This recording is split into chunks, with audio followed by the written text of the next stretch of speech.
नमस्कार मंडळी. आज मी तुम्हाला कच्च्या केळीपासून असा एक पदार्थ दाखवणार आहे. खायला एक नंबर लागतो आणि झटपट सुद्धा होतो. तर चला आपण हा पदार्थ कसा बनवला तुम्हाला मी दाखवते. त्यासाठी मी कच्ची केळी घेतली आहे. तर ही गावठी केळी आहे. तर ह्याचं वरचं आता आपल्याला साल काढून घ्यायचं आहे. तर ह्या कच्च्या केळ्यापासून आम्ही कापा तयार करतो, परत भजी तयार करतो. त्याची भाजीसुद्धा खूप छान लागते. तर आता आम्ही केळीची सालं काढून घेतली. आता ही पाण्यात ठेवलेली आहेत, कट करून घेतले. आता आपण काय करायचं आहे माहिती? किसणीवर आपल्याला हे किसून घ्यायची. तर मी आता हे किसणीवर किसून घेते.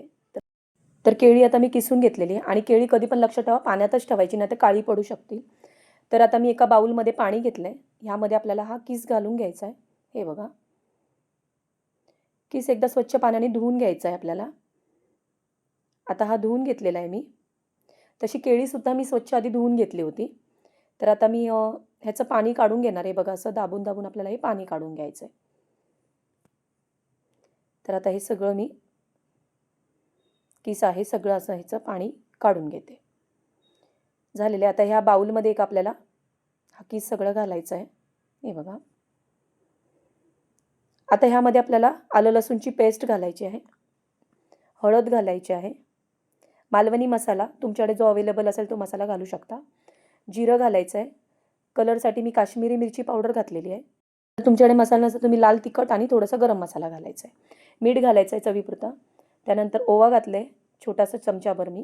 कोथिंबीर घालायची आहे. छोटी वाटीभर मी बेसन घातलं आहे. 2 चमचे मी तांदळाचं पीठ घातलेलं आहे. सगळं आता व्यवस्थित मिक्स करून घ्यायचं आहे. बघा.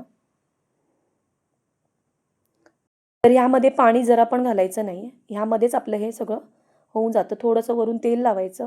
हे बघा.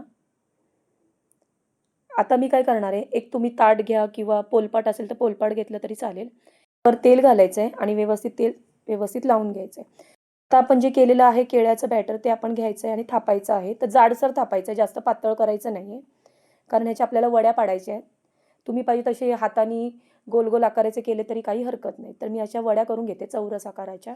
तर आता हे व्यवस्थित मी थापून घेतलेलं आहे. हे बघा. आता मी एक सुरी घेणार आहे आणि सुरीने आपल्याला हे कट करून घ्यायचं. तर मी चौरस आकाराचे कट करून घेते. हे बघा या पद्धतीमध्ये.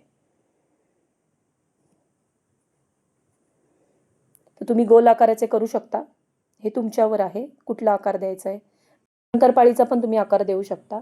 तर मी वड्या पाडून घेतलेल्या आहे. ह्याला आता लावायसाठी मी रवा घेतलाय, बारीक रवा घेतलाय.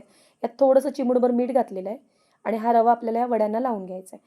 तर आता असं बघा असं अलगद हाताने करायचं आहे आणि व्यवस्थित ह्याला आकार द्यायचा आहे. ह्या वड्या भाजल्यानंतर मस्त अशा कुरकुरीत होतात. जरासुद्धा कुस्करा होत नाही या वड्यांचा. तर बघा अशा या पद्धतीमध्ये मी या सगळ्या वड्यांना रवा लावून घेते. तर सगळ्या वड्यांना आपण आधी रवा लावून ठेवून द्यायचा आहे. तर झालेलं आहे. गॅसवर मी तवा ठेवला आहे. तव्यावर मी तेल घातलं आहे थोडंसं आणि ह्याला तेलसुद्धा जास्त लागत नाही. मस्त अशा थोड्या तेलामध्ये या वड्या फ्राय होतात. तर आता या सगळ्या वड्या मी भाजून घेते.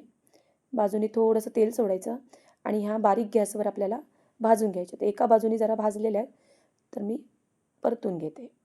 हे बघा.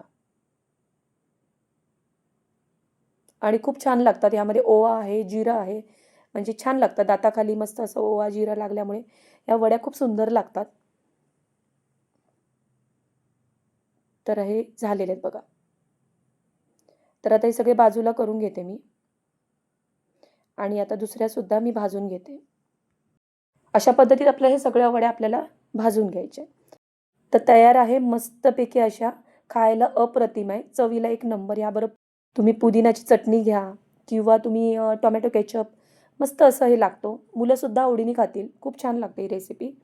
तर नक्की ही ट्राय करा. कशी वाटली ही तुम्हाला कच्च्या केळीपासून केलेली वडी? आवडली असेल तर नक्कीच तुम्ही मालवणी ज्योती किचनला तुम्ही सबस्क्राईब करा, लाईक करा आणि शेअर करा. कमेंट करायला जरासुद्धा विसरू नका. धन्यवाद.